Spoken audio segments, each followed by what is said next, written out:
Hello student, BSc second year botany में हम पढ़ रहे हैं टेरिडोफाइटा, जिम्नोस्पर्म एंड पैलियोबॉटनी, जिसमें हम पढ़ रहे हैं यूनिट सेकेंड।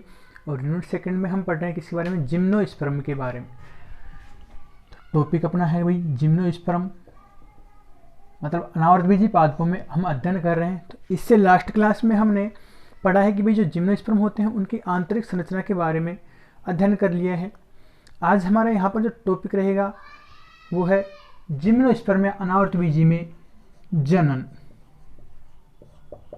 तो भाई सबसे पहले बात कि भाई जनन क्या होता है, कि भाई पादपों की बात करें तो पादपों द्वारा अपने समान क्या संतति उत्पन्न करना क्या कहलाता है? इनमें जनन। ठीक है, अब उसके बाद बात करते हैं कि जो जिम्नोस्पर्म जो पादप होते हैं इनमें कायिक जनन का अभाव होता है, मतलब कायिक जनन नहीं पाया जाता है। ठीक है भाई, मुख्यतः होता है जो जनन 3 विधियों द्वारा होता है पादपों में, कायिक, अलैंगिक व लैंगिक विधि द्वारा। लेकिन हम बात कर रहे हैं इसमें कि भाई इनमें क्या होता है, कायिक जनन का अभाव होता है। लेकिन इसका एक अपवाद है, अपवाद के रूप में साइकस। साइकस का जो जिम्नोस्पर्म जो पादप होता है उनमें क्या होता है, कायिक जनन पाया जाता है। और जो कायिक जनन पाया जाता है किसके द्वारा? विशेष प्रकार के स्ट्रक्चर पत्र कलिकाओं द्वारा इसमें क्या होता है भाई, कायिक जनन पाया जाता है। मतलब पत्र कलिकाओं के द्वारा नए पादप का निर्माण हो जाता है। तो इनमें भाई पढ़ लिया कायिक जनन का अभाव होता है। अपवाद के रूप में जो साइकस होता है उनमें क्या पाया जाता है, कायिक जनन पाया जाता है। उसके बाद कभी इसमें रिप्रोडक्शन होता है, जो जनन होता है किसके द्वारा होता है? तो हमने बात की कि जो पादप होते हैं इनमें क्या पाते हैं, पीढ़ी एकांतर पाया जाता है। तो इसमें बीजाणुद्भिद व युग्मकोद्भिद अवस्था पाई जाती है, बीजाणुद्भिद और युग्मकोद्भिद अवस्था पाई जाती है। तो इसमें मतलब किसमें, जिम्नोस्पर्म में जो मुख्य जो पीढ़ी होती है वो क्या होती है, बीजाणुद्भिद पीढ़ी होती है। ठीक है, क्या होती है? बीजाणुद्भिद पीढ़ी होती है। इसके अंदर फिर क्या बनते हैं, मादा वे नर शंकु का निर्माण होता है। मतलब जो जिम्नोस्पर्म के जो बीजाणुद्भिद जो पादप होते हैं उनमें नर और मादा शंकु का निर्माण होता है। अब जो मादा जो शंकु होता है इससे निर्माण होता है किसका, मादा युग्मकोद्भिद का निर्माण होता है। और जो नर शंकु होता है इससे किसका भाई, नर युग्मकोद्भिद का निर्माण होता है। ठीक है, अब इसके बाद बात करते हैं कि भाई जो साइकस का जो पादप होता है उसमें फिर क्या होता है कि मादा शंकु का निर्माण नहीं होता है। तो फिर किसका निर्माण होता है? इसमें निर्माण होता है गुरु बीजाणु पर्ण का। ठीक है भाई, कि साइकस में मादा शंकु का निर्माण नहीं होता। ठीक है, इसके स्थान पर, मादा शंकु के स्थान पर क्या बनता है, गुरु बीजाणु पर्ण का निर्माण होता है। ठीक है, इसी प्रकार जो टेक्सास का जो पादप होता है, टेक्सास का जो पादप होता है उसमें भी मादा शंकु का निर्माण नहीं होता। ठीक है भाई, अब टेक्सास की बात करें इसमें मादा शंकु का निर्माण नहीं होता। साइकस में तो हमने पढ़ लिया भाई गुरु बीजांड पर्ण का निर्माण होता है, लेकिन यहाँ किसका निर्माण होता है, इसमें भाई बीजांड पाया जाता है। ठीक है, इसमें मादा शंकु के स्थान पर क्या बनता है, बीजांड का निर्माण होता है। तो यहाँ तक क्लियर है भाई। तो अब इसके बारे में हम लिखते हैं कि भाई जिम्नोस्पर्म में अनावर्तबीजी पादपों में, अनावर्तबीजियों में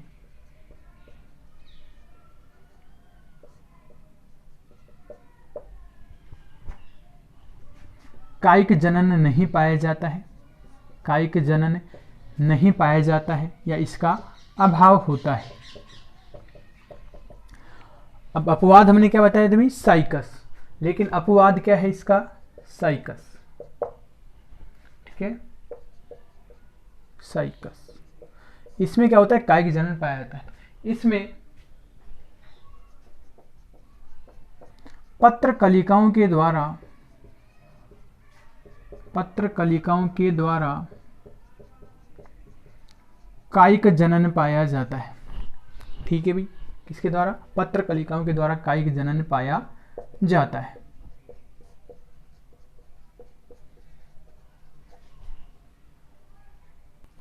तो बात करते हैं भाई पत्र कलिका होती क्या है, कि भाई पादपों में जो पुष्प बनते हैं, ठीक है, पादप की शाखाएं हो गई, इसमें जो पुष्प बनते हैं, तो इसमें जो पुष्प जो कलिका होती है, ये क्या होती है, प्रारंभ में क्या होता है भाई, पुष्प से पहले पुष्प कलिका बनती है, गोलाकार संरचना।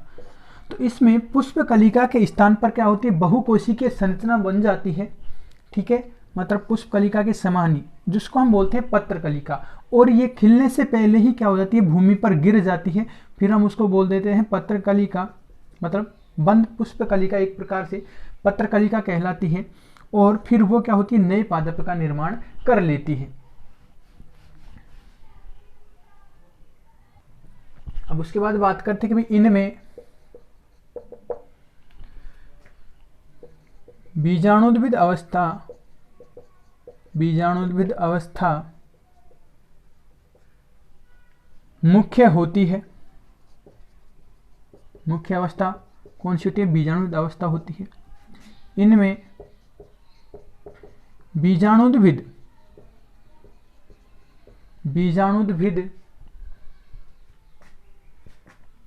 पादप पर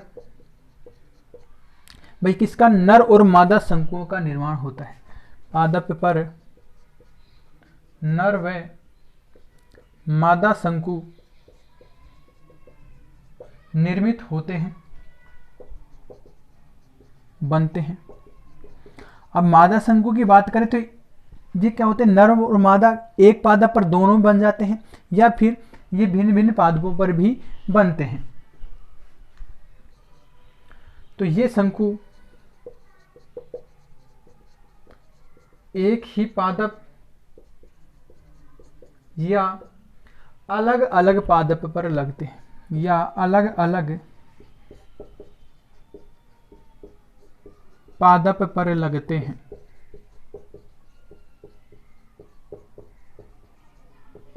कि मतलब जो नर और मादा शंकु होते हैं या तो एक ही पादप पर मिलेंगे या फिर अलग अलग पादप पर भी मिल सकते हैं। अब इसके अलावा हमने बताया था कि जो साइकस का जो पादप होता है उसमें मादा शंकु का निर्माण नहीं होता है, इसके स्थान पर क्या बनता है, गुरु बीजाणुपर्ण का निर्माण होता है। तो साइकस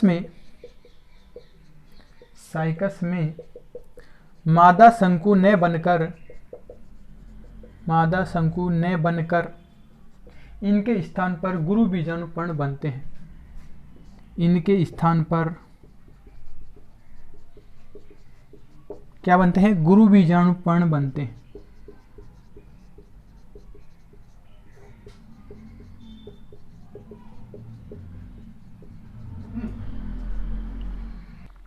उसके बाद बात करते हैं कि भाई इनमें जो शंकु का जो निर्माण होता है उसमें लगभग 3 वर्ष का समय लगता है। तो इनमें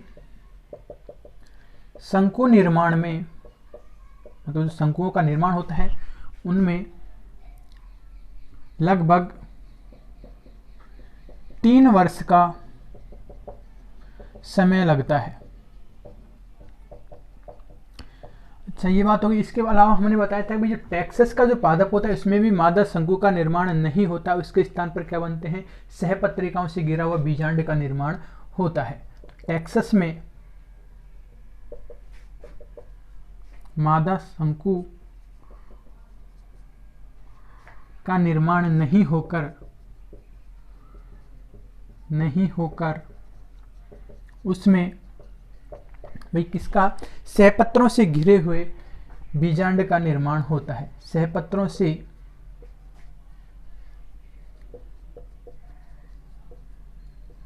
घिरा हुआ बीजांड बनता है।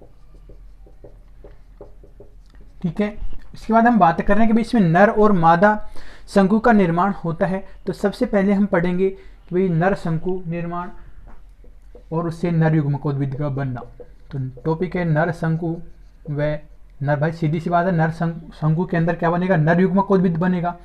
तो टॉपिक है नर शंकु व नर युग्मकोद्भिद।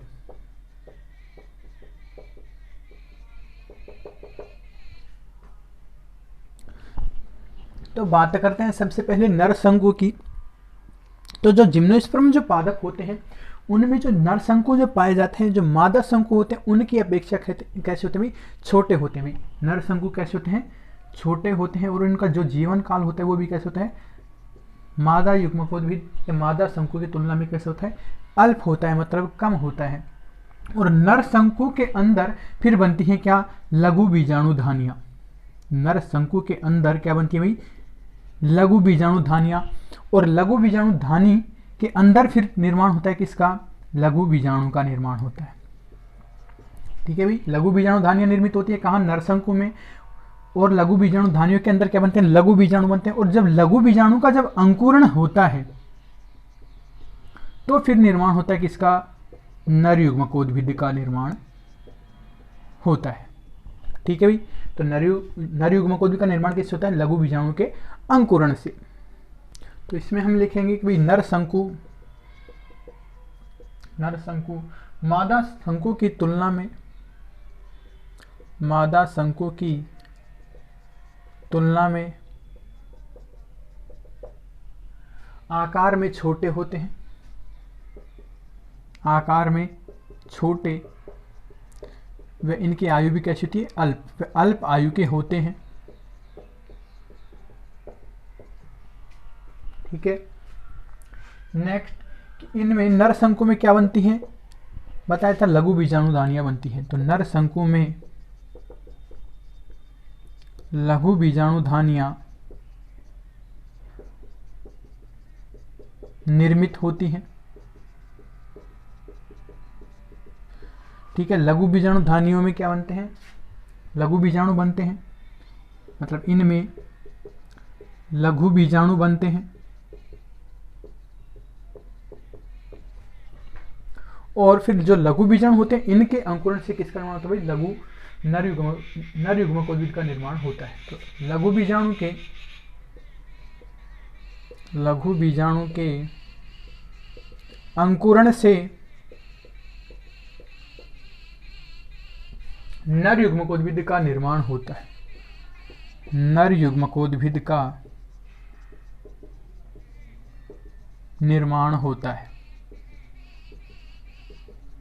ठीक है, अब हम बात करते हैं भाई किस प्रकार से इसका निर्माण होता है। तो जैसे भाई ये क्या है कि लघु बीजाणु है। ठीक है, लघु बीजाणु में क्या होता है, विभाजन होता है। लघु बीजाणु में क्या हुआ, विभाजन हुआ, इससे क्या बनती हैं, दो कोशिकाएं बनती हैं। एक तो बनती है प्रोथेलियल सेल, ठीक है, और एक बनती है पुंधानी कोशिका, पुंधानी सेल। लघु बीजाणु में विभाजन हुआ, दो प्रकार की कोशिकाएं बनी, पुंधानी सेल और प्रोथेलियल सेल। तो पुंधानी सेल होती है ये हमेशा कैसी होती है, एक होती है। और जो प्रोथेलियल जो सेल होती है इसकी जो संख्या कुछ पादपों में एक होती है और कुछ पादपों में प्रोथेलियल जो कोशिका होती है इसकी संख्या 2 पाई जाती है। ठीक है, अब इनमें से प्रोथेलियल सेल विभाजित नहीं होती है। आगे जो सेल कौन सी विभाजित होती है, पुंधानी सेल। पुंधानी सेल विभाजित होकर फिर क्या बनाती है, एक तो छोटी कोशिका बनाती है और एक क्या बनाती है, बड़ी कोशिका बनाती है। जो छोटी जो कोशिका होती है वो होती है जनन सेल। ठीक है, और जो बड़ी होती है वो कौन सी होती है, नली कोशिका। ठीक है भाई, लघु बीजाणु विभाजन हुआ, 2 कोशिकाएं बनी, पुंधानी और प्रोथेलियल। मुख्य कोशिका पुंधानी कोशिका, पुंधानी कोशिका फिर आगे दोबारा से विभाजन लेती है, प्रोथेलियल सेल विभाजन नहीं लेती है। इसमें एक छोटी कोशिका बनती है, एक बड़ी कोशिका। छोटी कोशिका जो बनती है जनन कोशिका कहलाती है और जो बड़ी कोशिका कहलाती है नली कोशिका कहलाती है। ठीक है, अब जो जनन जो कोशिका होती है इससे क्या बनते हैं भाई, व्रंत बनता है और काय बनता है। जैसे कि इस सेल को इधर ले लेते हैं छोटी, इससे एक तो क्या बनता है, व्रंत बनता है और एक क्या बनता है, काय बनता है। ठीक है, और इसमें से जो काय होता है, ये वाला जो काय सेल होती है ये दोबारा से क्या होती है, विभाजित होती है और 2 क्या बनाती है, नर युग्मक का निर्माण करती है। ये हम कह सकते हैं पुंगणों का निर्माण करती है। ठीक है, और जो नर युग्मक होते कैसे होते हैं, नॉन मोटल, मतलब अचल होते हैं। तो लिखेंगे इसमें कि भाई लघु बीजाणु में विभाजन द्वारा 1 या 2, तो कौन सी, प्रोथेलियल सेल बनती है, प्रोथेलियल सेल। व एक क्या बनती है, पुंधानी कोशिका निर्मित होती है, पुंधानी कोशिका बनती है। इसके बाद जो पुंधानी जो कोशिका होती है दोबारा से विभाजित होती है। पुंधानी सेल पुनः विभाजित होकर पुनः विभाजित होकर एक छोटी कोशिका, मतलब कौन सी, जनन कोशिका, वह एक बड़ी कोशिका, कौन सी, नली कोशिका, वह एक बड़ी नली कोशिका बनाती है, नली सेल बनाती है। ठीक है, इनमें से जो जनन कोशिका होती है दोबारा से विभाजन करती है और क्या बनाती है, व्रंत कोशिका और काय कोशिका बनाती है। तो जनन कोशिका से, जनन सेल से व्रंत सेल व काय सेल का निर्माण होता है। जनन कोशिका से भाई व्रंत सेल का व काय सेल का निर्माण होता है। ठीक है, इसके बाद इनमें जो अंत में जो काय कोशिका होती है वो विभाजित होकर क्या बनाती है, नर युग्मक बनाती है। और अंत में काय सेल, काय कोशिका विभाजित होकर दो नर युग्मक का निर्माण करती है।